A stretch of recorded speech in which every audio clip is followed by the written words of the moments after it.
পোরশায় কৃতি শিক্ষার্থীদের মাঝে ক্রেস্ট ও সম্মাননা পুরস্কার বিতরণ অনুষ্ঠান অনুষ্ঠিত হয়েছে।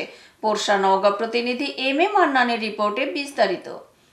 28 জুলাই সোমবার উপজেলা পরিষদ মিলনায়তনে সকালে 11:30 performance best grants for secondary institution scheme SEDP মাধ্যমিক ও উচ্চ শিক্ষা অধিদপ্তর শিক্ষা মন্ত্রণালয়ের অর্থায়নে উপজেলা শিক্ষা কর্মকর্তার আয়োজনে এই পুরস্কার বিতরণী অনুষ্ঠানে প্রধান অতিথি হিসেবে উপস্থিত ছিলেন জনাব মোহাম্মদ রাকিবুল ইসলাম।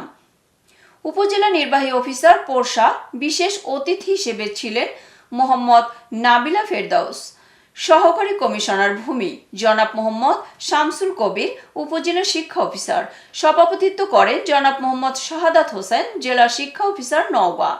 এছাড়াও উক্ত অনুষ্ঠানে আরও উপস্থিত ছিলেন বিভিন্ন স্কুল থেকে আগত কৃতি শিক্ষার্থীবৃন্দ, শিক্ষকবৃন্দ, সাংবাদিক ও অভিভাবকবৃন্দ সহ আরও অনেকে। বক্তারা বলেন, গণপ্রজাতন্ত্রী বাংলাদেশ সরকার কৃতি শিক্ষার্থীদের মধ্যে পুরস্কার, ক্রেস্ট, সম্মাননা ও সম্মানী ভাতা টাকা বিতরণ করেন। তারা বলেন, এই প্রোগ্রাম সরকারিভাবে বন্ধ হয়ে গেলে ও প্রতিটা উপজেলায় শিক্ষক সমিতির মাধ্যমে এই অনুষ্ঠান চালু থাকে, তাহলে ছাত্রছাত্রী শিক্ষার প্রতি আগ্রহী হবে এবং অভিভাবকবৃন্দ উৎসাহিত হবে।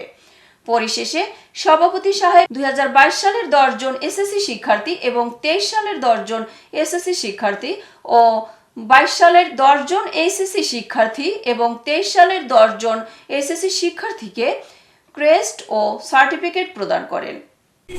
এইচএসসি পরীক্ষায় যারা সফলতার সাথে উত্তীর্ণ হয়েছে এবং ভালো রেজাল্ট করে আজকের এই পুরস্কারের জন্য যারা মনোনীত হয়েছে তাদের আমি এখানে আরো ধন্যবাদ জানাতে চাই আমাদের যারা শিক্ষকবৃন্দ আছে এবং অভিভাবকবৃন্দ আছে। আপনাদের পরিশ্রম, আপনাদের প্রচেষ্টা, আপনাদের লেগে থাকা সবকিছুর জন্যই আসলে এই সফলতা ওদের অর্জন হয়েছে বলে আমি মনে করি। তারা নিজেরাও চেষ্টা করেছে। আসলে কিছু কিছু বিষয় আছে আমাদের একসাথে সম্মিলিত প্রচেষ্টা ছাড়া কখনোই একজন ছাড়া আরেকজনের প্রচেষ্টাই হয় না। আমি মনে করি পড়াশোনা, স্কুল, কলেজের যে রেজাল্ট, এগুলো আসলে সম্মিলিত প্রচেষ্টার একটা ফল। যেমন কোনো শিক্ষক যদি ভালো মতো না করান, যদি কোনো অভিভাবক যদি তার সন্তানকে ভালো মতো গাইড না করেন, বা কোনো ছাত্র বা ছাত্রী যদি নিজে ভালো মতো পড়াশোনা না করে, তাহলে কোনোভাবেই এই সফলতা অর্জন সম্ভব নয়।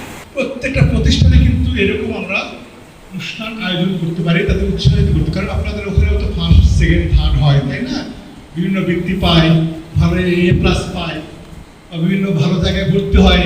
অনেক আছে না, রাজশাহী কলেজে ভর্তি হলো, অথবা ভবিষ্যতে আপনার বুয়েটে ভর্তি হলো, মেডিকেলে ভর্তি হলো প্রতিষ্ঠান, তাদেরকে যদি আমরা একটু উৎসাহিত করতে পারি তাহলে কি হবে, আপনাদের যে প্রতিষ্ঠানের যে শিক্ষার্থীরা আছে তারাও কিন্তু অনুপ্রাণিত হবে যে যদি আমি বুয়েটে ভর্তি হতে পারি, বা মেডিকেলে ভর্তি হতে পারি, বা রাজশাহী কলেজে ভর্তি হতে পারি, তাহলে আমাকেও শিক্ষকরা আমাকেও অনুপ্রাণিত করবে ও সংবর্ধনা দিবে। এতক্ষণ সঙ্গে থাকার জন্য ধন্যবাদ। i1TV নিয়মিত আপডেট পেতে ভিজিট করুন আমাদের ওয়েবসাইট, ফেসবুক, ইনস্টাগ্রাম ও ইউটিউব চ্যানেলে।